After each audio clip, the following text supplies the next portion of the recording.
Ens trobem així a la Nacional 232, on ens hem de felicitar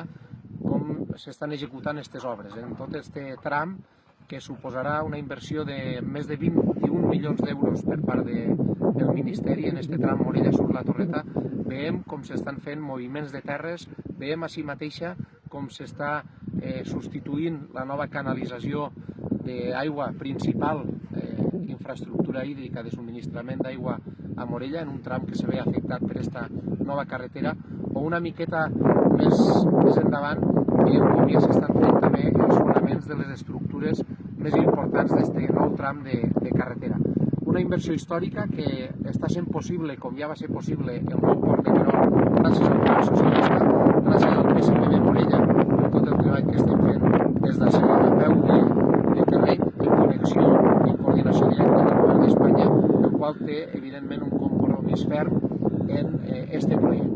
Este projecte que en global, junt en el port de Querol, estem parlant de més de 70 milions d'euros, que al final són, més enllà de les xifres, són projectes que ens milloren la vida diària de tots els que treballem i vivim així. A totes les persones que estem així a Morella, a la comarca dels Ports,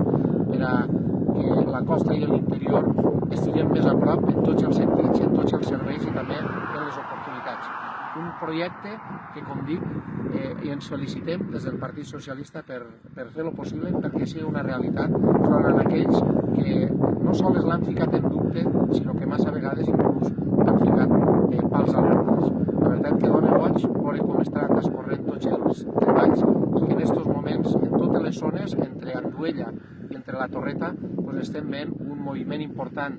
de treball que s'anirà intensificant encara més en els propers mesos, i això vol dir que estem fent realitat, com diem, el projecte més important per al futur de Morella, un projecte històric com és la Nacional 232, el port de Querol, que ja el podem gaudir des de fa uns anys, i ara aquestes obres de la Torreta Morella Sur, gràcies a aquest compromís ferm del govern de Pedro Sánchez.